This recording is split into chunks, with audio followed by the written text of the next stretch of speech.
hindi ba ito isang scam or tahasang panlililang sa Argumentative, pera ng Your taong Honor. bayan?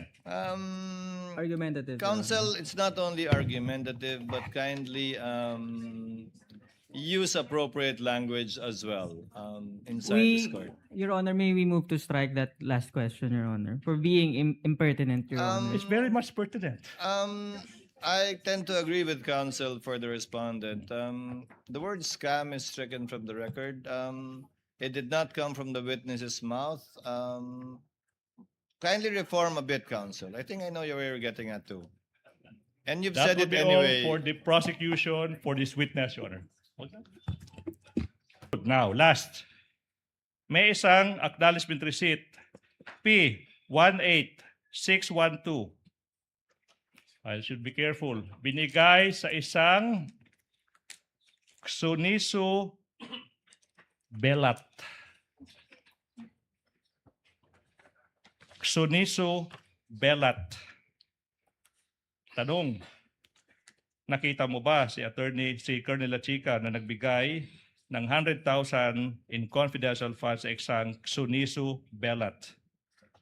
Hindi ko po nakita, Your Honor, kasi wala po ako sa ground. Siya po ang security officer namin, Your Honor, at siya po ang nag-implement ng mga confidential operation, Yes, Your Honor. Therefore, Madam, sino po, kung meron man, ang nag-verify na totoo, sakto, legal, lahat ng ginawa ni Colonel Lachica?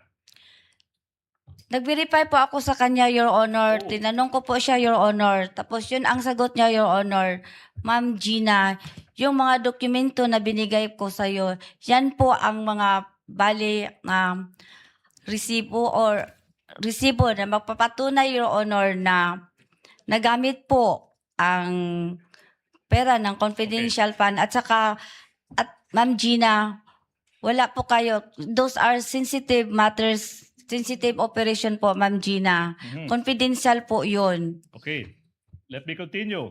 So therefore, Madam Witness, in verifying kung tama yung sinasabi ni Colonel Lachica, sa pagbe-verify na yan, sa dinami-dami ng tao sa buong mundo, yung tinanong mo pa rin to verify is the same person, Colonel Lachica. Tama po ba?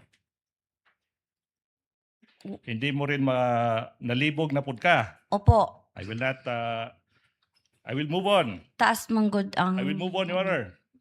Now, sinabi mo, you all rely on Colonel Lachica. Hindi mo alam kung hindi mo nakita na binigay ni Colonel Lachica yung pera sa mga recipients. Tama po ba? Opo. Wala ring official receipts. Hindi po ba? Opo. So aside sa sinasabi ni Colonel Lachica sa iyo, hindi mo mapapatunayan. Ma'am, careful ha. I'm being careful with this question because this is really important. Aside po sa sinasabi ni Colonel Lachica sa iyo, hindi mo ngayon malalaman kung totoo ba na binigay ni Colonel Lachica yung pera, for example, kay Xonisu Belat. Hindi po ba? As an answer, Your Your Honor. Honor, these are really important questions. Witness will answer. Na-interrupt ako. Yes po, ma'am. Ulitin, na-interrupt po ako, Your Honor. Sorry. I will. Sinabi mo, hindi mo nakita si Colonel Lachica na nagbigay ng pera sa mga recipients. Okay? Sinabi mo rin na yung pagbe-verify mo is through Colonel Lachica himself. Ito yung tanong now. Aside sa sinabi ni Colonel Lachica sa iyo, hindi mo mabe-verify, hindi mo malalaman kung totoo bang binigay ni Colonel Lachica yung pera sa sinasabi niyang recipients. Di po ba? Nag-verify po ako kay Colonel La Chica, Your Yun. Honor. Nag-rely po ako sa kanya, Your Honor. Kasi Okay. siya po ang nag-implement ng mga confidential activities, Your Honor. Manifestation, another canned answer to a separate question. I will move on, Your Honor. Motion Therefore- to strike, Your Honor, impertinent. That's a manifestation that's allowed, Your Honor. Impertinent, Your Honor. Let it stay in the record, counsel. okay, Now, so Madam, hindi mo rin malalaman na binigay pala ni Colonel La Chica yung confidential funds sa mga kaibigan at kaalyado ng Vice President. Di po ba? Hindi mo rin malalaman yan, di po ba? Yes or no? Nag-rely ka lang kay Colonel La Chica. Nag-rely po ako kay Colonel La Chica at saka sa mga dokumento po, Mhm. Your Honor, na binigay niya sa akin. Okay, next question. Hindi mo rin malalaman, ma'am, na in fact, binigay ni Colonel La Chica yung 500 million pesos sa Vice President herself. Hindi mo rin malalaman yan. Misleading, Your Honor. Your Honor. No Same basis, question. counsel. Okay. No basis, counsel. Kindly reform. Okay. Hindi mo rin malalaman, ma'am, na yung 125 million pesos na gamit, not in 11 days, but in just 24 hours. Hindi mo rin malalaman yan. Same objection, Your Honor. Counsel, I'll allow you to proceed with on a short leash on this line of questioning. That's the last point in order for this. Ma'am Gina, simple po yung tanong. Dahil inasahan nyo lang po yung binigay sa inyong dokumento at sinabi ni Colonel La Chica, kung totoo man o hindi, yung sinabi niya sa inyo at dokumento niya binigay, wala po kayong personal na kaalaman dahil hindi niyo po nakitang ginawa niya talaga yon. Tama po? Tama po, kasi siya po ang nag-implement. Siya po ang nasa ground. Siya po ang nag-implement ng mga activities regarding confidential, Your Honor. So At lahat, siya po ang itinalaga. Meron po siyang order, Your Honor, as security officer, Your Honor. Siya po ang may access, Your Honor, when it comes to security, Your Honor. Siya ang nai-training. Siya ang expert, Your Honor. Ako, nag-disburse lang ako sa iya, Your Honor. so kung totoo man nga po o hindi, kung tama man o mali, inasahan nyo lamang yung mga binigay sa inyong dokumento ni Colonel La Chica dahil siya yung authorized, siya yung sinabihan na gawin yan, at siya yung may training. Opo, Your Honor. Wala kang personal knowledge na binigay nga dun sa mga taong yun yung pera o ginastos talaga para sa supplies. Wala po. Hindi po Wala kayong gumawa nun. Wala, Your Honor, ka wala ko dito. Okay. Last stretch of my questions. Madam Witness, last stretch. 6.2.3.1 of the joint circular, repeat, 6.2.3.1, sinasabi ng joint circular na ikaw ay required to submit a liquidation report. Tama po ba? Opo, Your Honor. In fact, nag-submit ka ng liquidation report dated January 10, 2023. Okay? For the Office of the Vice President sa paggamit ng confidential funds. Hindi po ba? Opo, Your Honor. Excuse And- me, Your Honor. Pwede yeah, mga yeah, yung ma'am. kopya. Yes, ma'am. We will do that.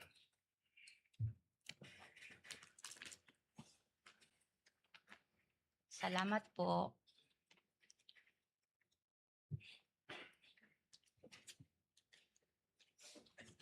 Sir, excuse me, sir. Same ba ito dito? Ang date? Same? Okay po, Your Honor. Now, so sinicertify mo na lahat ng mga data nasa reports are correct, di po ba? Sinicertify ko po kung ano ang nakalagay dito sa Mhm. liquidation report na ito. Now, opo ma'am, I'm showing you now liquidation reports for the first, second, third quarters ng 2022. May same certification, di po ba? Sa naging liquidation report nyo sa 2022, ano yung mga nakasaad dyan, di po ba? Same ano yung sinecertify nyo sa liquidation report, di po ba? Opo, Your Honor. In fact, yung pangalang Sara Z. Duterte as Vice President, makikita natin sa liquidation reports for the fourth quarter of 2022, diretso na, first, second, third quarter ng 2023. Tsaka may pirma sa pangalang Sara Z. Duterte sa mga dokumentong iyan. yung mga pirmang ito, mga pirma ng ating Vice President, hindi po ba? Pirma po niya ito, Your Honor. So sinasabi nyo na yung Vice President din nag-certify sa lahat ng liquidation reports pinakita sa iyo, in total, 500 million pesos, 500 million pesos. Sinasabi din ng Vice President na tama yung pinaggamitan ng confidential funds, hindi po ba? Ang sinertify po niya dito, Your Honor, is purpose of cash advance duly accomplished. Yes. Now, I will repeat this question. So kung nakapag-certify kayo na duly accomplished yung purposes ng cash advance, yung certification, base lang yan sa ano yung sinabi ni Colonel Lachica sa inyo, hindi po ba? Base po ito sa mga documents po na binigay sa akin ni Security Officer Colonel Lachica, Your Honor. Okay, so now, hindi mo sinasabi, yun yung sinabi ni Colonel Lachica. But this time, sinasabi mo, this time around, base naman sa mga dokumentong binigay sa iyo ni Colonel Lachica, hindi po ba? Asked and answered, Your Honor. Ah, I'll allow the witness to answer. I'm sorry, counsel. Hindi po ba? Hindi po ba? Ano po yun? Okay, Sorry ito na lang, po, ha? ito na lang. Sorry. Nakapag-certify ka, this time defense, I'm asking about the liquidation report Nakapag-certify ka sa liquidation report na tama yung pinaggamitan, kahit hindi mo nakita personal paano ginamit ni Colonel Lachica yung pera, hindi po ba? Misleading, Your Honor. The liquidation report contains a different statement, Your Honor. It's box A, certified correctness of the above data, Your Honor. So the factual premise of the question is incorrect, Your Honor. That's a liquidation report, Your Honor. Let me counsel. Let me counsel. Ma'am Gina, nung sinabi niyo pong certified correct yung nakapaloob sa liquidation report, ang pinagbasihan niyo pa rin ay yung impormasyong binigay sa inyo ni Colonel Lachica at hindi po personal niyong kaalaman na doon nga nagastos yung pera. Excuse me, Your Honor. Ha? Yes, ma'am. Your Honor, ang gisertify ko dito sa liquidation report, Your Honor, is the correctness of the above data, Your Honor. Ito lang pong period covered na tama, Your Honor. Ito pong particulars na tama, Your Honor. Entity, Your Honor, tama po, Your Honor. Ang amount, tama po, Your Honor. Kani po ang buot ipasabot nga gisertify na ko ang above data, kana po nga data, Your Honor. At nakalagay po nga sa datang yan kung paano ginastos yung confidential fund. Liquidation report nga po eh. Di po ba? Above data po kasi, Your Honor. Kaya nga po, nakalagay po sa above data. Can you can you scroll up please? Scroll up, please. The old documents.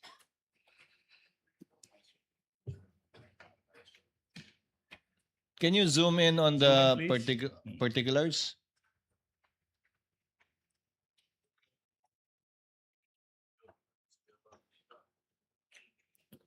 Yan po, yung liquidation nga po, sinertify nyo na yung liquidation ay tama. Opo, Your Honor. At ang basehan ng liquidation, yung mga dokumentong binigay ng security officer na si Colonel Lachica. Opo, Your Honor. Hindi po yung personal ninyong kaalaman na dun nga nagastos yun, kundi base sa kanyang binigay sa inyong impormasyon at mga dokumento. Opo, Your Honor, kasi wala po ako doon. Siya po ang nag-implement, Your Honor. Nag-disperse lang po ako ng pera sa kanya, Your Honor. Okay. Let me Counsel, continue, you might Your think Honor. of other questions already because I think the witness said that about 20 times already. Yes, That sir. was not there. We'll go to, this time, Your Honor, hindi na liquidation report. Last points. Accomplishment report naman. Or, let's not belabor the point, ma'am. I'll go directly to the point. Accomplishment report for 2022, 3 quarters.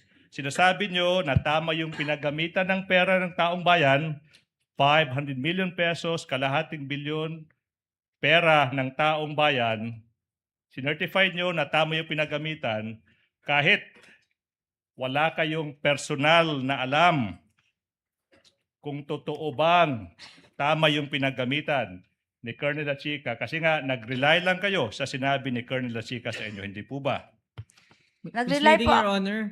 The witness testified that she relied on the statements and the documents, not merely the That is my question, Your Honor. If she relied on the That was the statement- question, Counsel. If she relied on the documents given and statements made by Colonel Lachica, which you said several times, na confidential yon, di ba?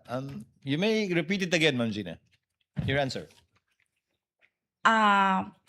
Nag-rely po ako, nakagawa po ako ng utilization report based po sa pagpangutana, pag-verify ko kay Security Officer La Chica na kana Ma'am Gina, sensitive information na o confidential information o mga dokumento nga gihatag nga gikan kay Security Officer Colonel La Chica nga ni sa ako Ma'am, curious lang ako. May sinabi po ba siyang confidential to, yan lang ang pwedeng bigay ko sa'yo, wala na akong pwedeng bigay sa'yo iba? May ganun po ba? Ang sinabi po niya, Your Honor, those transaction po or those operation po are sensitive and confidential in nature, Your Honor. Kaya wala na po siyang bibigay na iba pang dokumento maliban dyan. Oy, yung mga dokumento na binigay niya sa akin, Your Honor, Yun lang yun, hanggang dun lang. hanggang doon lang po, Your Honor. Okay. Five questions. Hindi ba't You promised before lunch, Counsel? Yes, Your Honor, 5 questions. Hindi po ba, Madam Witness, pinalabas nyo na kayo mismo ang naghanda ng physical and financial plans para sa confidential funds ng Office of the Vice President for 2022 tsaka 2023. Gayon ang totoo. Si Colonel La Chica lamang pala ang nagsabi kung anong dapat isulat sa mga planong iyan sa plan. Sorry, Your Honor. I confused with your question, Your Honor. Your Honor, I will not repeat the question. I'll move on to the next. I think that's already on the record, Counsel. Yes. Ma'am Gina, sinagot niyo na po dati yan. Opo. Na yung physical and financial plan na hinanda nyo, kumuha kayo ng input kay Colonel Lachica. Hindi po ba? Opo, Your Honor. Hindi po ba sa mga liquidation report, accomplishment report, pinapalabas nyo na tama yung pinagamitan ng confidential funds, pero yung totoo, wala kayong personal na kaalaman kung sino ang mga tunay na tumigap ng pera, hindi po ba? misleading, Your Honor. I think the I record think is so obvious. he's just about to be done, Counsel. Let's let him summarize his Yeah. points. Hindi po ba? Hindi po ba, Madam Witness?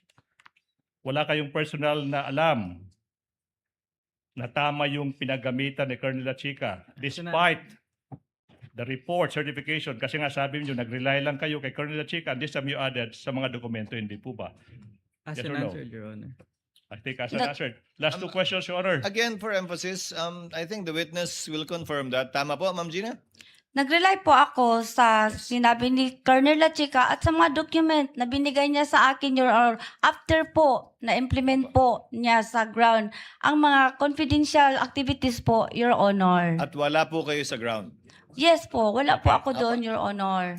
Hindi po ba dahil sa mga pinaggagawa niyo sa Office of the Vice President, nawalan ng paraan ang taong bayan na pagtugmain. I repeat, hindi ba't dahil sa pinaggagawa niyo nawalan ng paraan ang taong bayan nagpagtugmain, on one hand, ang paper trail, I cannot or not understand. yet, ma'am, or makadokumento, at the same, on the other hand, ang totoong money trail. Wala na pong paraan ng taong bayan na pagtugmain yung paper trail tsaka money trail. Hindi po ba? Yes or no? Argumentative and If, speculative, Your Honor. If you know, Ma'am Gina, kung alam niyo po, sabihin niyo po, alam niyo. Kung hindi niyo alam, sabihin niyo rin pong hindi niyo alam. Yung... I will repeat the question if you may, Your Honor. I think she understood the question, but Mas- difficult to answer on her part, Counsel, but I don't want to put words in the mouth of Yes, the Your Honor. witness. Malalim po ang Tagalog ni Attorney Lagutan po. Ma'am, it's ligutan. Okay now. Ay, sorry po. I'm sorry. I'm sorry, Your Honor. It's okay po. I'm sorry po. It's okay, ma'am. Sorry Okay. po. Sorry po. It's okay, ma'am. Okay, ma'am. Ma'am, I will repeat the question. Kasi nga, sinasabi nyo, wala namang kayong kinalaman sa paano ginamit ni Colonel La Chica yung pera, pero sinecertify nyo na tama yung pinagamitan ng pera. So di po ba, yung taong bayan nawalan ng pamamaraan na pagtugmain, i-match yung mga dokumento, paper trail tawag natin dyan on one hand, tsaka yung actual na paggamit ng pera or money trail. Napakaklaro na po. Nawalan po ang taong bayan ng pamamaraan at pagtugmain yung dalawang bagay na yan. Yes or no? Speculative, Your Wala Honor. po. Oh, it's not. Wala nawalan ang, ano yun? Hindi nawalan. Hindi nawalan, Your Honor, Okay. kasi pwede po nila tanungin ang aming security officer na siya po ang nagpapatupad ng mga... Okay, now, last question. Darating po tayo doon, ma'am. I assure you. I hope we will arrive to that point.